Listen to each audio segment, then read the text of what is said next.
but it's a natural event in the history of mankind. I don't think we should wait until the encounter occurs. We should do all our power to prepare ourselves for it. Which we first meet and determine the character of our subsequent relations. Let us never forget the fatal impact we've had upon innumerable people on this earth.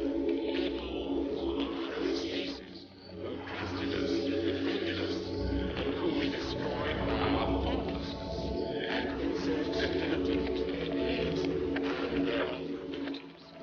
The simple truth is that before we can communicate with others successfully, we must first learn to communicate with ourselves successfully.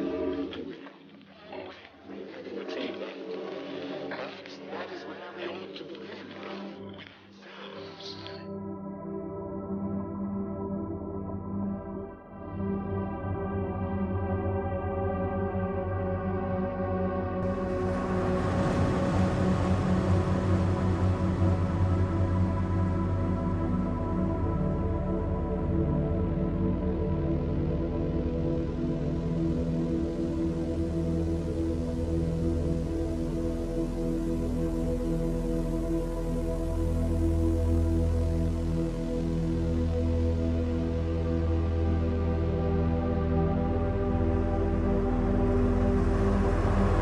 The UFO phenomena is quite an elusive topic. Despite many years of documented encounters, there is still no confirmation from any official authorities, be it mainstream science or government, that there may be something otherworldly going on. On the contrary, there's often ridicule and avoidance whenever the subject comes up. Yet most of the general public believes that extraterrestrial UFOs exist and that the government is hiding information from us. Many people have had UFO sightings themselves. However, most people also don't give it much attention or thought, believing that it doesn't really affect us anyway and that we'll deal with it once official contact has been made. But what if the UFO phenomena is not what we thought it is, but has influenced humanity and the world at large for thousands of years? What would be the implications? Our views on life and existence, science and religion, spirituality and evolution, consciousness and psychology, as well as reality as we know it, would take on a whole new understanding when looking deeper into the UFO phenomena and the possibility of a higher alien intelligence affecting our world. Maybe we're not the main show here on Earth, and maybe not even on top of the food chain. Let's not forget, not too long ago we believed that the Earth is flat. What else will we discover?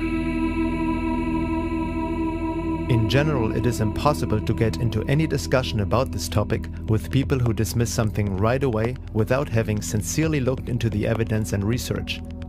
There is no point in simply discussing beliefs and set viewpoints.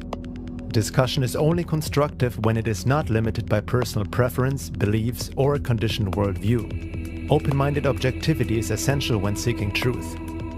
With that in mind, we must also be discerning, because truth is often mixed with lies, especially in a topic outside of what is socially and culturally accepted. It's a big swamp, but the sincere seeker who approaches the subject with a critical mind can see that, without any doubt, something otherworldly is going on and has been going on for a while. There's one important issue that needs to be considered when dealing with such fringe topics: our own level of cultural conditioning. Many people project a certain typical image on the extraterrestrial phenomena based on Hollywood movies and sci-fi literature, which mostly tends to humanize intelligent alien beings in some way and keeps it on a very physical level, with aliens supposedly coming from another planet and acting out human qualities. What we see in the mainstream does affect how we view this topic, even if only unconsciously. The conditioning through official culture which has fictionalized this topic is deep and far-reaching. It cannot be underestimated. The question is, how to separate truth from lies? How can we find out what is really going on in this elusive field? What do we really know, and what do we just believe or assume? We should never underestimate the trap of wishful thinking and denial. Looking at it all with what the Buddhists call beginner's mind helps in the process of revealing the truth. No preconceived ideas or assumptions, but simply looking at it as it is, cross-referencing the data and research out there, using logic and intuition alike, separating disinformation from reliable information, slowly putting together the pieces of this puzzle. It is obviously a topic where no one has the whole picture, and there's still much to discover. But at one point, when you have a certain amount of pieces, you can start to see an image arising. Let's look at some of these pieces and how the image could look like.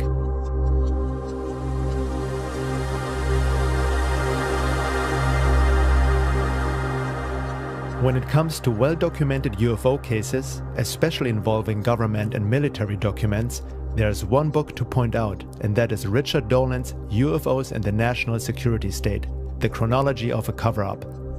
Dolan comes from an academic background, giving him the much-needed critical but open mind when researching such matters.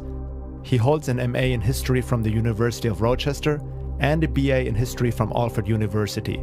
Prior to his interest in anomalous phenomena, Dolan studied US Cold War strategy, Soviet history, and international diplomacy.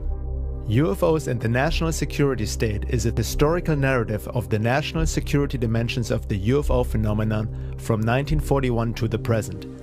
Included are the records of more than 50 military bases relating to violations of sensitive airspace by unknown objects, demonstrating that the US military has taken the topic of UFOs seriously indeed. Some believe that UFOs are just developed Nazi technology or secret military projects but have nothing ET-like to them. Others explain UFOs with Jungian psychology as a projection of our collective. For anyone who doubts that the UFO phenomena is real needs to read this book. It is well documented and clearly shows that the government and military are very aware of the UFO issue and do not have a handle on it.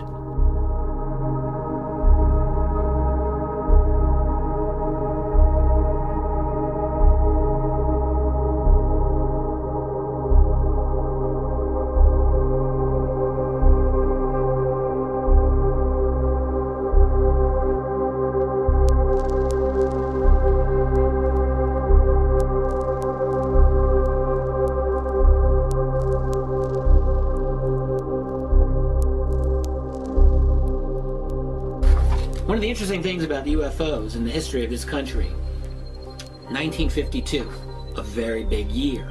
Why? Well, for one, it seemed like the entire nation was being invaded by UFOs. Civilians and military people alike around the country were watching these things. Military people reported them a lot.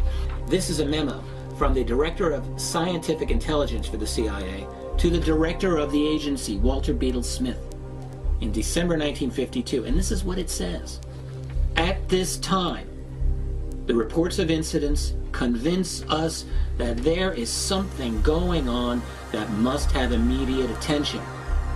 Sightings of unexplained objects at great altitudes and traveling at high speeds in the vicinity of major U.S. defense installations are of such nature that they are not attributable to natural phenomena or known types of aerial vehicle. It's the CIA. People don't just come out and say, "Boss, I think we're being invaded." But that's about as close as you're going to get in a classified memo to the director of the Central Intelligence Agency in 1952. The really extraordinary encounter occurred when this object detached a smaller object from it, which then pursued the F-4 interceptor.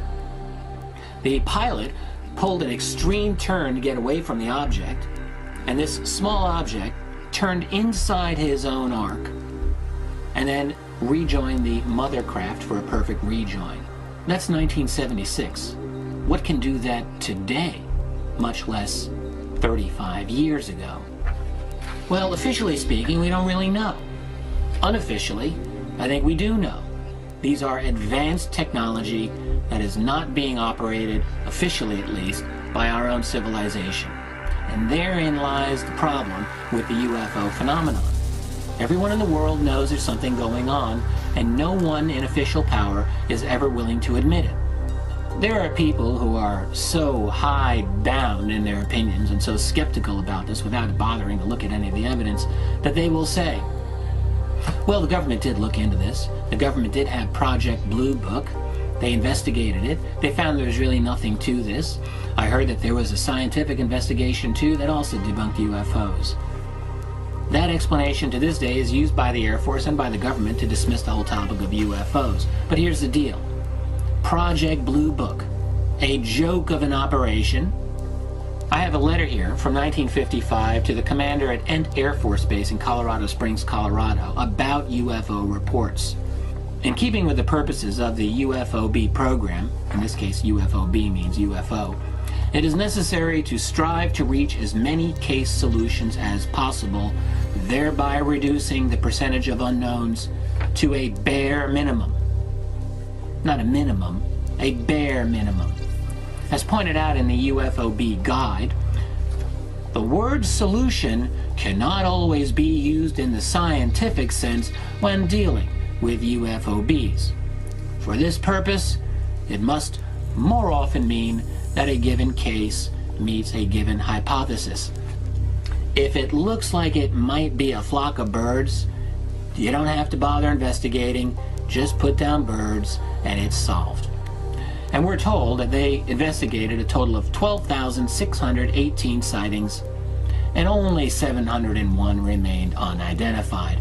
Look, I'll tell you right now, those people didn't do one investigation that was worth a damn. That is the scientific foundation, if you can believe it, as to why your government continues to this day to deny that there is a UFO reality worth investigating. Dolan also examines the rising of a national security state or military-industrial complex independent of official government supervision, as well as the issue of disinformation and counterintelligence programs COINTELPRO, designed to deliberately spread false information in order to keep the public away from the truth. Compartmentalization is the name of the game, on a need-to-know basis. That's how secrecy works.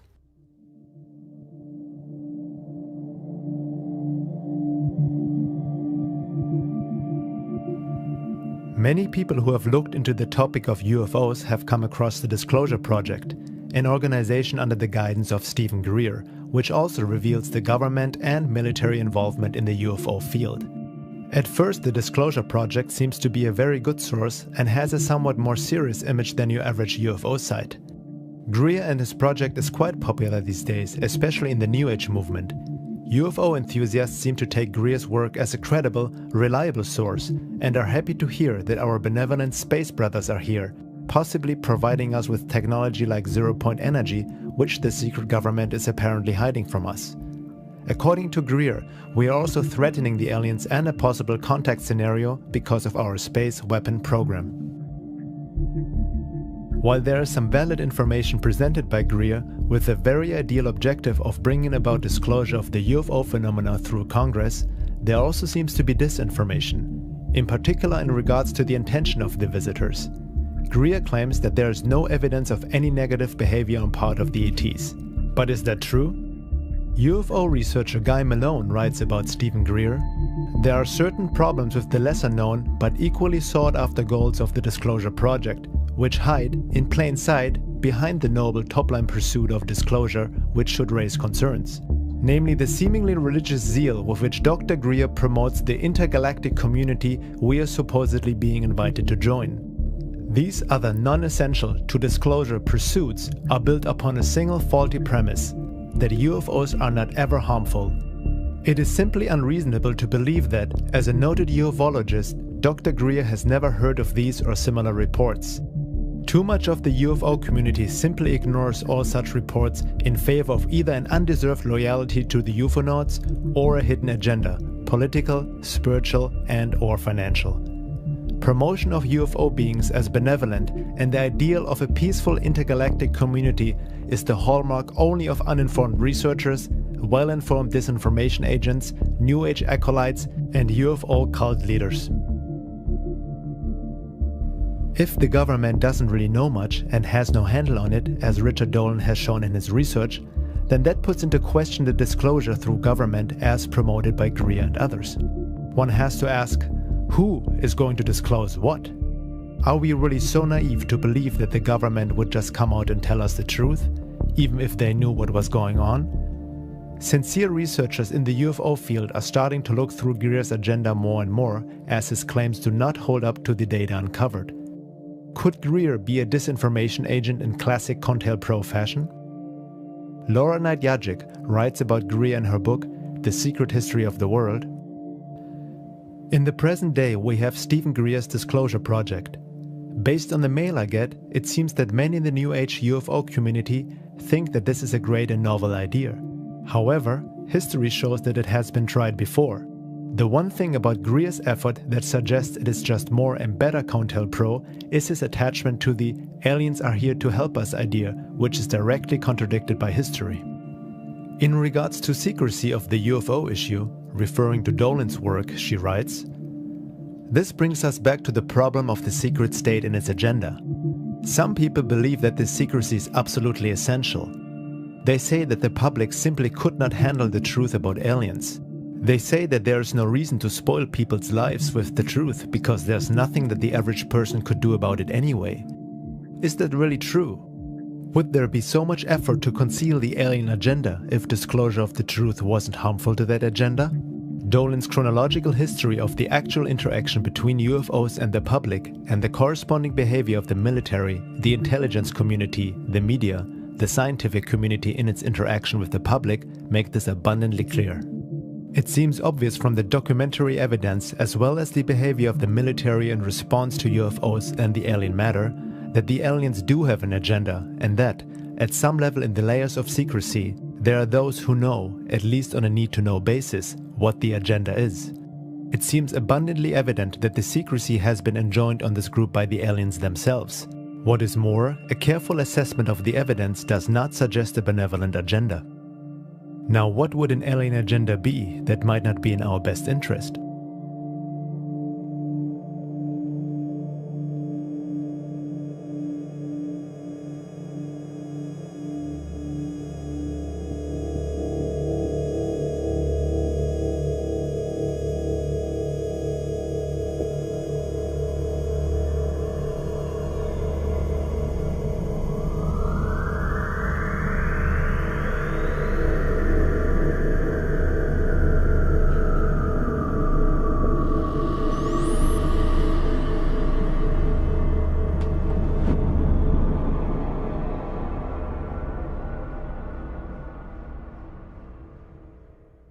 A very important issue, which Stephen Greer and many supporters of the benevolent alien scenario seem to completely miss, distort, or deny, is the topic of alien abductions.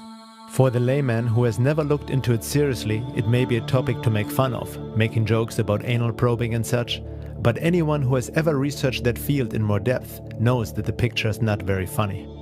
There is a high strangeness to this whole abduction phenomena which is hard to explain.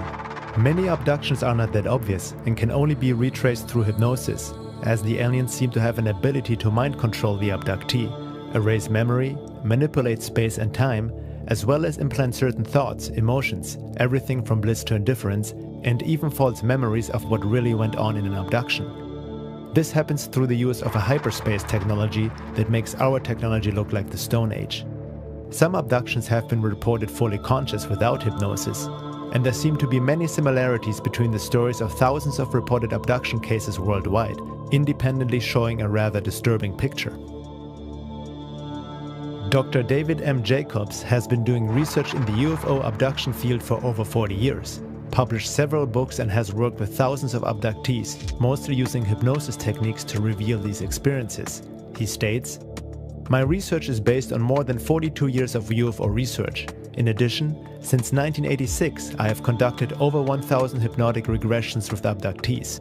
I have tried to be as objective and as agenda-free as possible. I have no New Age, spiritual, religious, transformational or transcendent program to promote. I try to stay as close to the evidence as I can. However, there is no possibility that I have avoided error. The majority of evidence for the alien abduction phenomenon is from human memory derived from hypnosis. It is difficult to imagine a weaker form of evidence, but it is evidence and we have a great deal of it." Admitting to the difficulty of researching the abduction phenomena, Jacobs, however, rules out the idea that abductions are just a psychological or imaginary issue. Too many accounts from too many unrelated people tell the same developing stories over and over, which just don't fit into any psychological frame. So how does a typical abduction look like? Jacobs describes it in a nutshell. Abductions are a complex series of events and procedures directed by the abductors to passive or controlled abductees. In a typical or common abduction, humans are taken out of their normal environment by aliens. The people are rendered passive and cannot resist. They are taken aboard a UFO, their clothes are removed, and they are made to lie on a table. A series of physical, mental, and productive procedures are then administered to the subjects. People's physical bodies are probed and examined, sperm is taken, eggs are harvested. The aliens perform staring procedures during which they gaze into abductees' eyes at a distance of only an inch or two. These mind scan procedures appear to be neurological manipulations which give the aliens the ability to enter into people's minds. After the table procedures, abductees report that they are sometimes taken into other rooms where they are required to have skin-on-skin contact with unusual-looking babies. Abductees say that these babies seem to be crosses between humans and aliens. They call them hybrids. Abductees also see hybrid toddlers, older youth, adolescents, and adults. Sometimes abductees report that they are required to perform tasks, that they are tested in some way. They say that machines are brought in to examine them. They sometimes are required to have a form of sexual intercourse with other humans and sometimes with adolescent and adult hybrids. They are returned to their normal environment and within seconds they forget what just happened to them. The individual abductee accounts are far more detailed. Not all are UFO related. Some have to do with underground bases. Dr. Jacobs says that after all these years of research and putting the pieces together, he can see a picture emerging. It looks like there's a program in the works with a certain goal, and that producing offspring may be one of the objectives behind the abduction phenomenon for the purpose of creating a hybrid race. Some skeptics blame Jacobs for inducing his own belief system through hypnotherapy into his patients, and therefore creating false abduction accounts. However, this doesn't hold up with the evidence Jacobs and other researchers have come up with, much of it even without the use of any hypnotherapy. It only shows that skeptics haven't really looked into the research and are more trying to validate their own belief system rather than objectively looking for truth. In regards to the typical debunking of the abduction phenomena, be it through the scientific or spiritual community, Jacobs says, "In my 40 years of UFO research, the last 20 of which spent studying the abduction phenomenon, I have learned a simple evidence truism. All debunkers make one or more of three fundamental mistakes. They do not know the evidence, they ignore the evidence, or they distort the evidence. Any of these errors would be catastrophic and perhaps even scientifically dishonest when writing about something of accepted scientific consequence. Leaving in mistakes is tantamount to ignoring or to distorting the evidence. Unfortunately, when it comes to abductions, all debunkers comply with the evidence truism. There are no exceptions." Dr. Rick Strassman, author of DMT, the Spirit Molecule, hypothesizes that alien abductions are brought on by the accidental release of DMT, dimethyltryptamine, produced by the pineal gland inside the brain. While conducting DMT research in the 1990s at the University of New Mexico, Dr. Strassman advanced the theory that a massive release of DMT from the pineal gland prior to death or near death was the cause of the near-death experience NDE phenomenon. Several of his test subjects reported NDE-like audio or visual hallucinations, while others also reported contact with other beings, alien-like, insectoid or reptilian in nature, in highly advanced technological environments where the subjects were carried, probed, tested, manipulated, dismembered, taught, loved, and even raped by these beings. It is interesting to note how similar the accounts of his test subjects, who were administered DMT intravenously, are in comparison to what can be found in abduction research. DMT certainly is a mystery molecule that seems to open doorways to another world or reality. However, Strassman's theory that abduction experiences are brought on by the accidental release of DMT seems to be short-sighted when taking a closer look into the alien abduction scenario. A respected researcher and abductee herself had been Dr. Carla Turner. She authored 3 books on the abduction phenomenon, Into the Fringe, Taken, and Masquerade of Angels. She died of a strange fast-acting cancer in 1996 after being threatened for her work. She was just 48 years old. Dr. Turner confirmed the work of Jacobs and others. However, she thinks that the creation of a hybrid race is not the whole picture, as there are many cases of abductions that show different behaviors and agendas. She really must have struck a chord, as she was harassed by agents and military alike throughout her life until her death. According to her research, Dr. Turner believes that humans are being used as a resource by these aliens in many ways.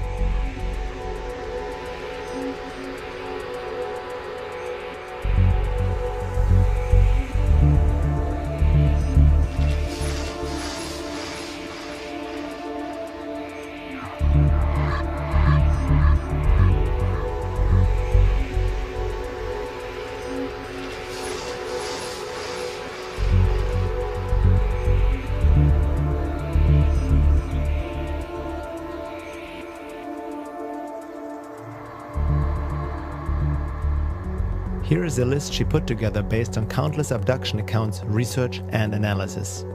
Aliens can alter our perception of our surroundings.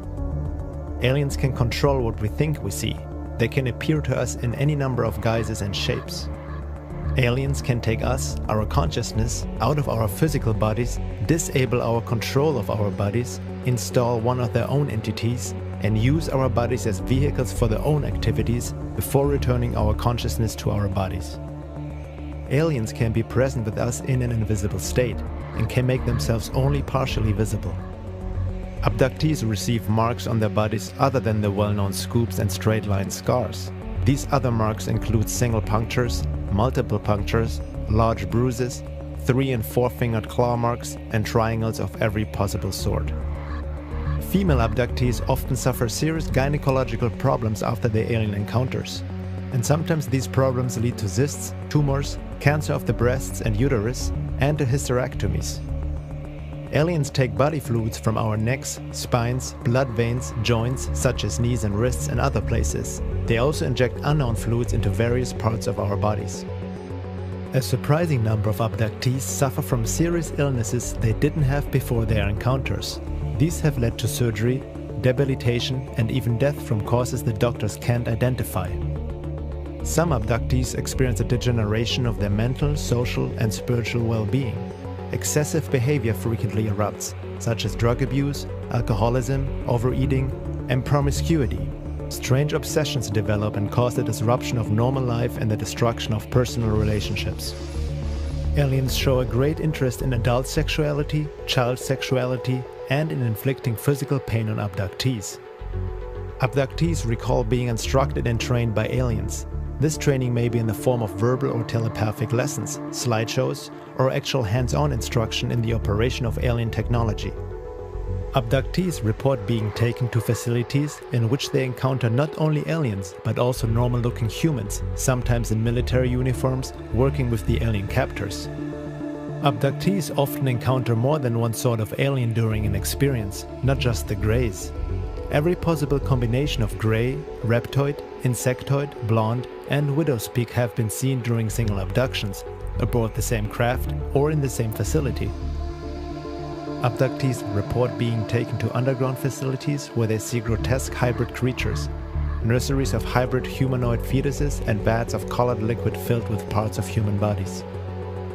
Abductees report seeing other humans in these facilities being drained of blood, being mutilated, flayed, and dismembered, and stacked lifeless like cords of wood. Some abductees have been threatened that they too will end up in this condition if they don't cooperate with their alien captors. Aliens come into homes and temporarily remove young children, leaving their distraught parents paralyzed and helpless. In cases where a parent has been able to protest, the aliens insist that the children belong to us. Aliens have forced human abductees to have sexual intercourse with aliens and even with other abductees, while groups of aliens observe these performances. In such encounters, the aliens have sometimes disguised themselves in order to gain the cooperation of the abductee, appearing in such forms as Jesus, the Pope, certain celebrities, and even the dead spouses of the abductees. Aliens perform extremely painful experiments or procedures on abductees, saying that these acts are necessary but give no explanation why. Painful genital and anal probes are performed on children as well as adults. Aliens make predictions of an imminent period of global chaos and destruction. They say that a certain number of humans will be rescued from the planet in order to continue the species, either on another planet or back on Earth after the destruction is over. Many abductees report they don't believe they're alien captors and foresee instead a much more sinister use of the rescued humans. Further commenting on that list, Carla Turner states, "In every instance from this list, there are multiple reports from unrelated cases, confirming that such bizarre details are not the product of a single deranged mind. These details are convincing evidence that, contrary to the claims of many UFO researchers, the abduction experience isn't limited to a uniform pattern of events. This phenomenon simply can't be explained in terms of crossbreeding experiments or scientific research into the human physiology." Since most abductions are not remembered consciously, Dr. Jacobs believes that there are millions of abductions worldwide of people who have not the slightest idea that they had been abducted. Dreams and issues of missing time can be hints that an abduction has actually occurred. Sometimes people remember later in life, after 30 to 50 years or so, that something like an abduction had occurred earlier in life. Hypnotic regression can help to uncover more. However, there's also physical evidence at times, such as body marks, and there are conscious recollections without the need of hypnosis. According to abductees' stories, most abductions are performed by the typical grey alien, which has become a sort of pop culture icon thanks to Hollywood. Sometimes there are reptilian and humanoid entities present who seem to oversee such procedures. Some people believe that abductions are performed because these aliens are dying, claiming that they need our DNA and that in a sense we are helping them. On the other hand, some supporters of the benevolent alien scenario suggest that abductions and genetic manipulation of humans happen on purpose for our benefit in order to upgrade our DNA for the shift. However, this assumption doesn't hold up in light of the overall research and merely downplays the abduction phenomena by painting an inferior and innocent image of the aliens or seeing them as saviors. The grey aliens seem to be just biogenetic robots performing assigned and programmed tasks, but are not in charge nor a race on their own.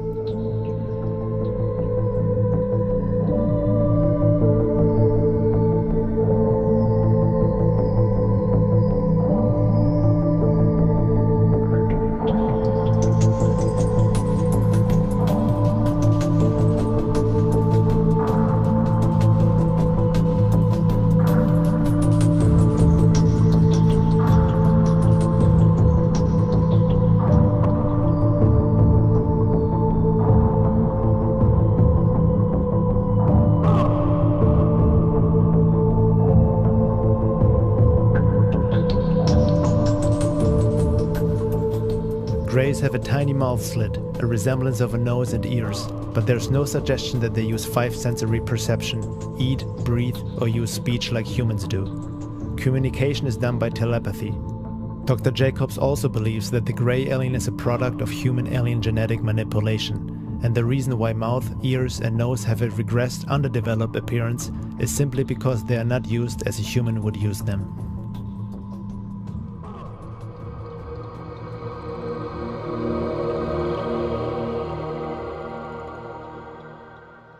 Stanton mentioned the need to hold ourselves to facts in this field, and I think that is extremely important. We should repeat that 10 times a day as we go through the work in this area. The problem, of course, with the abduction phenomena, as with a lot of ufology, is that the nature of the alien activity is designed deliberately to keep us from having much in the way of concrete evidence. Designed that way. It is not an accident.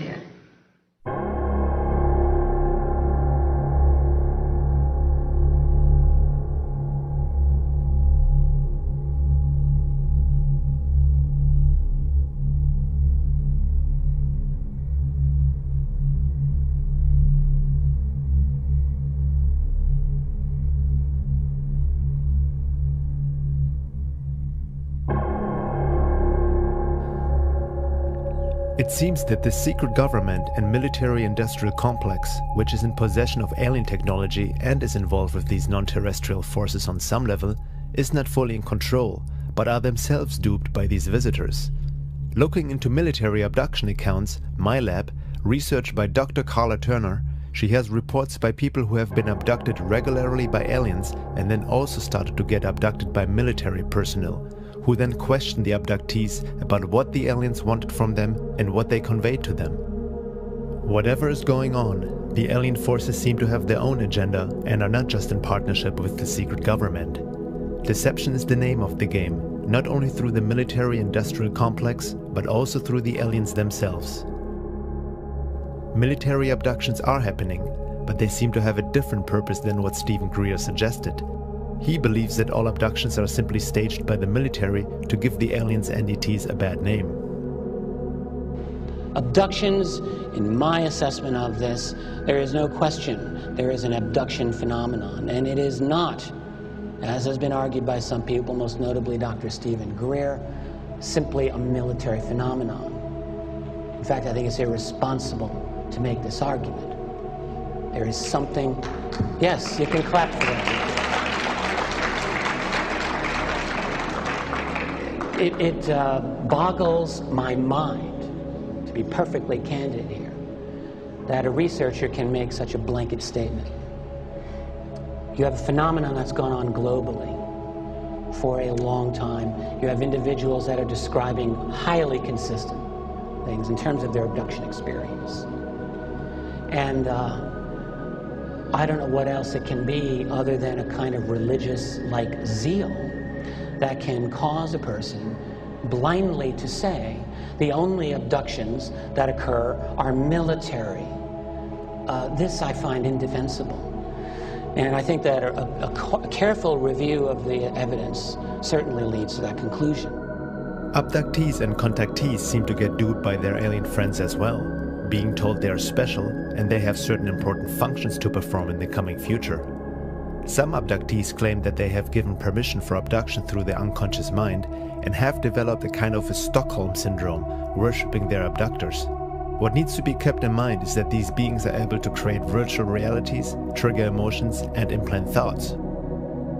I believe now that the reported and confirmed details in all of these reports are strong evidence against accepting consciously recalled alien encounter reports at face value because of the illusion capabilities, because of the screens, and because of the virtual reality technology that we have witnessed being manifest by these entities. I believe that if we build our theories on such information, the consciously reported information only, we're building on sand, on illusions that the aliens create for us, and I think to confuse and mislead us. Now, this is not to say, however, that all alien encounters are virtual reality events, because there is also plenty of very strong evidence for the physical nature of many of these encounters. So to be perfectly objective, the definition of abduction would have to include any event or scenario that is generated externally for the targeted person, whether it be a physical encounter, a virtual reality scenario, or a telepathic contact. Some people reported they felt this love when they had a UFO sighting. Well, looking a bit deeper into it all, a supposed feeling of love is by no means an indication that these are benevolent beings, considering they seem to be able to induce emotional states into humans at will. We can easily be emotionally manipulated, and we can be very impressionable beings. Movies are a good example of how sound and vision alone can make us laugh, cry, or be scared, let alone what hyperspace technology might be capable of that is clearly far superior than anything known to man. They can play any scenario to make the abductee feel as if it is a spiritual experience. Hence, many contactees claim these alien beings are benevolent, despite the fact that abductions happen against their free will to begin with. In order to fully grasp the topic of abductions, we need to let go of what we think is or is not possible, while watching our conditioned mind, which tries to explain away such experiences with basic culturally approved psychology or New Age spirituality. It is very important to understand the high strangeness of the UFO and alien phenomena. People who haven't really looked into it carefully paint pictures too fast, asking how all this could be possible on such a grand scale without anyone really noticing. They don't realize that a lot of this is a non-physical phenomena, dealing with a high-intelligence life form who might be a bit smarter than us humans and don't think like a human, that is able to pop in and out of 3D physicality, transcending time and space. They can insert thoughts, memories, emotions, and change appearances, such as past loved ones, Jesus, the Virgin Mary, Santa Claus, a Pleiadian, and so on, depending on the belief system of the abductee. This is further documented in Dr. Carla Turner's books Masquerade of Angels and Into the Fringe. In one case that I recount in Into the Fringe, James had mostly conscious recollections and almost no hypnosis. He remembered being drawn into the proximity of a beautiful Pleiadian woman who was very alluring and tender and almost seductive. She wanted him to come into her embrace. When he got into the embrace and thought she was going to kiss him, she disappeared entirely, and what was left in her place was a purplish-black, bumpy, almost slimy-looking character with fairly asymmetrical features. I have encountered the same type of creature in a couple of other cases. The entity was very strong. Instead of embracing James, the creature threw him down on the ground and shoved a 2-foot-long tube down his throat, into his stomach and pulled up stomach juices. The next day, he still had some of the bile taste. The interior of his throat was sore, and he discovered claw marks around both sides of his neck where he had been held down. Laura Nadjajic writes in The High Strangeness of Dimensions, Densities, and the Process of Alien Abduction, another disturbing factor that emerged from my research was that these beings, whether demons, vampires, or aliens, seem to have the ability to control our thoughts to a certain extent, our physical bodies, the weather, and even events in our lives. Many people reported that their abductors were benevolent beings, but when we consider all the factors of the big picture of the phenomena, it seems that such stories of benevolence may be misleading. The first matter is the intrinsic deception at the heart of this agenda. And that's something that's become clearer with every new report that surfaces.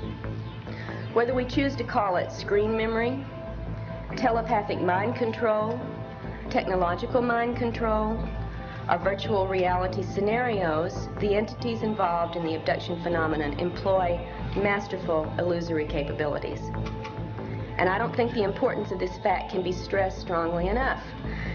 It must affect all of our thinking and our research when it comes to these alien-human contacts.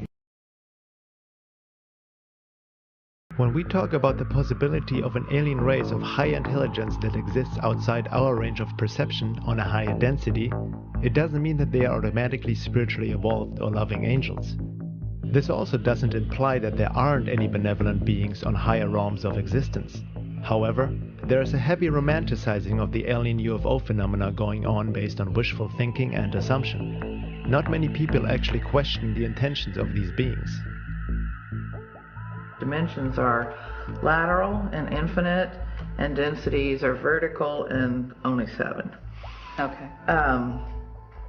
And density refers as much to state of awareness, because obviously if you're in a higher density, you're more aware of the multiple dimensions on the density below you. And as you go up, this just increases, because we as human beings are extraordinarily aware of, many creatures inhabiting the animal kingdom and the world around us, the natural world and so forth. So we're aware of many dimensions below us.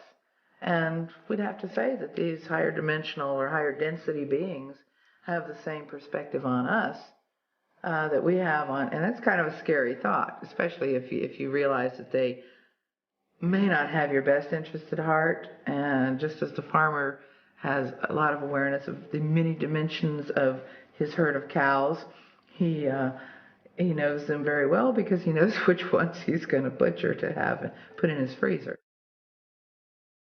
Could there not be the possibility that there is an alien intelligence that has been around far longer than we imagine, and who may look at us like we look at and use in many ways lower life forms on this planet as a resource and even as food? Food doesn't have to be physical, and these beings seem to feed off our emotions and energy.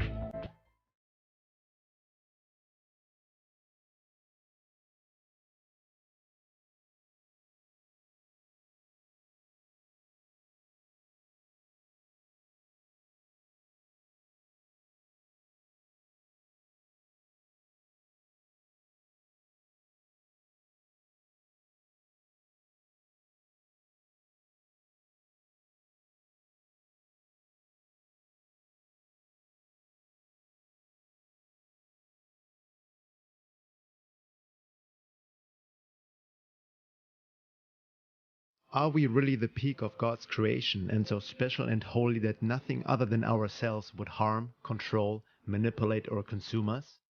Are we really that anthropocentric and ignorant to think that way? What do we really know? Humility is not our greatest strength. We usually give some quick explanation to uncomfortable questions rather than admitting, I don't know, and making more sincere efforts to gain knowledge and understanding, even if it contradicts our long-held beliefs. We trust official authority, science, religion, government to give us these answers so we can go on and make a living, not needing to think too much about the more disturbing aspects of our world.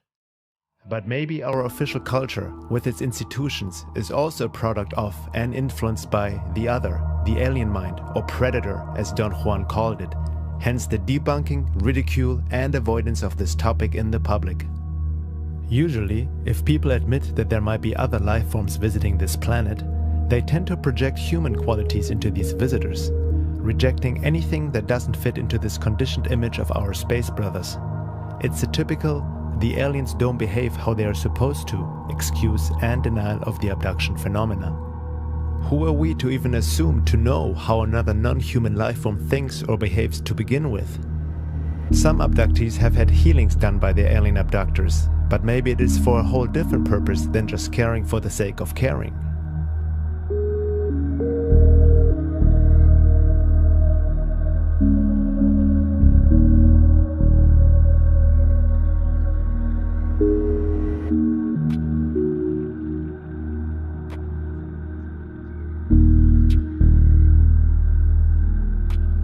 A common explanation in New Age circles is that abductees attract these experiences to them, based on the popular law of attraction and create your own reality concepts, sometimes claiming it's their karma.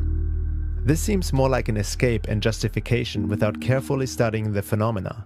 The hyped New Age teachings of today, which many people believe without questioning, shouldn't justify anything that may not look pretty. Millions of children have died in Iraq since the war. Do we also say it's just karma? Or they just attracted it because of their thoughts and just led them to their fate? Can we see the misuse of such popular ideas when dealing with these issues? Carla Turner states in that regard, "There is a theory that says abductees who perceive their experiences in a negative way only do so because they themselves aren't spiritually or psychically advanced. Persons with higher cosmic development have positive alien encounters, so the theory goes, and those who have painful or frightening experiences are merely spiritual Neanderthals." This is a pet theory of researchers who claim that aliens, whether objectively real or not, serve as mirrors of our spiritual nature on an individual or species-wide basis. Having worked with so many decent, honest, positively oriented abductees, however, I believe this theory is wrong. It is worse than wrong, it is despicable as blaming a rape victim for the violence committed against her. This attitude leaves many abductees feeling doubly violated, first by the aliens who took them, and then by the UFO researchers to whom they turn for explanations and help. Daniel Pinchbeck and others suggest that these entities performing the abductions are aspects of our psyche, and how we perceive them depends on how we look at them. He wrote in 2012, The Return of Quetzalcoatl, "Are the visitors real or imaginary? They are both and they are neither. Any entity only possesses relative reality, including ourselves. Entities who manifest on other forms of consciousness, such as the Greys, are, at the same time, separate from us and aspects of our own psyche. We are the ground of their manifestation, and it is only by attaining a non-dual perspective that we can understand them. We are supposed to learn to work with the elementals and also alleviate their suffering. It is clear from the abduction accounts that the visitors are suffering. Like dusty insects attracted to flame, the Greys yearn for our qualities of soul warmth. Despite their cunning and technological acumen, these qualities remain beyond them. They are intelligent and sentient, hence aware of their exiled status. Unable to escape their desouled condition, they desire to draw humans into their lower world, sustaining their half-lives on our subtle energies. They appear to be utilizing their dreamworld technologies in a serious and desperate attempt to find a way out of their cul-de-sac. Everything exists and nothing exists at the same time. The aliens are separate from us, and at the same time they are part of us.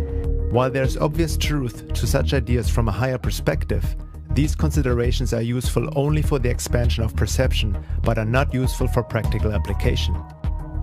By simply dismissing strange aspects of reality as existing and not existing at the same time, or separate from us and at the same time part of us, is to generalize life with oversimplified spiritual perspectives such as everything is an illusion or we are all one. There is a danger to philosophize and essentially buffer up the issue without seeing the limitations of such higher truths in our state of being and existence.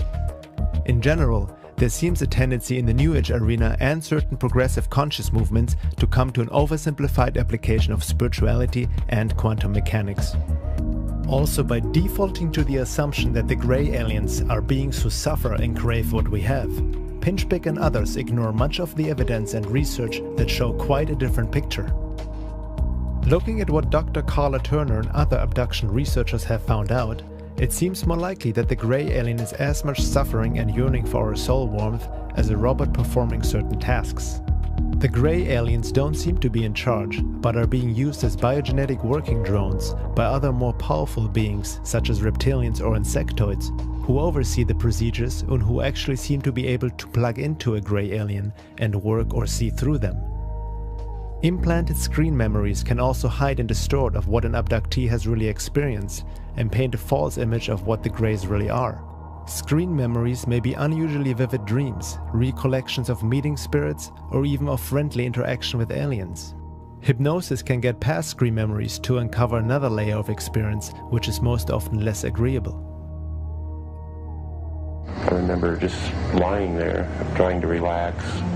I'd opened my eyes, I seen a red light flowing across the ceiling, which it almost looked like the Aurora Borealis. Dan and Joyce Aarons say the room was dark except for the unusual light, which they describe as about 4 or 5 feet in diameter. They say it hovered over the baby's crib at the foot of their bed where their 1-year-old daughter Heather slept. Dan says that when he tried to get up, he found himself immobilized. That was the most frightening feeling I guess I've ever had in my whole life, is not being able to move. I was screaming for him to help me because I couldn't move. And I didn't know that he was paralyzed too. And we both sat up in the bed at the same time. And I said, "What the hell was that?" Dan agreed to an on-camera hypnosis session with Carpenter, during which he revisited that memorable night in 1976, the night he saw the red light over the baby's crib. This time, under hypnosis, he remembers more. He recalls cowering in the corner of his bed as he watched alien beings take his daughter Heather from her crib. He went to the crib. He went to the crib. Picked her up. I can't move. You can't move. You don't have any control over what's happening.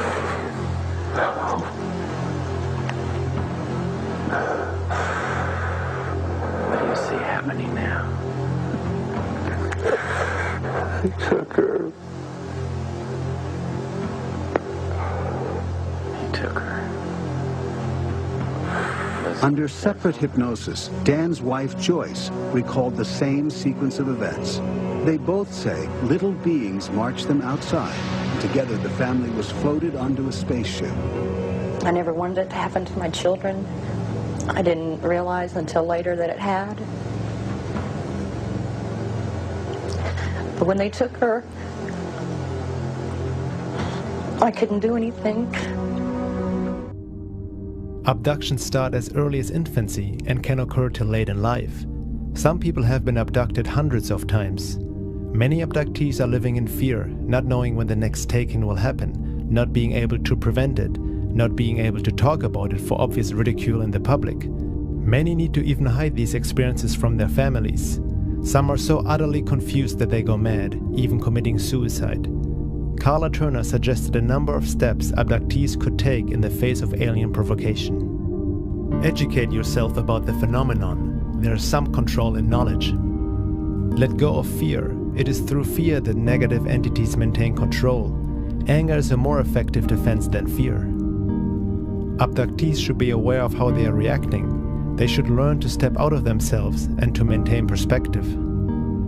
Maintain a good quality of life. Be realistic about what can and cannot be done. Stay close to your family.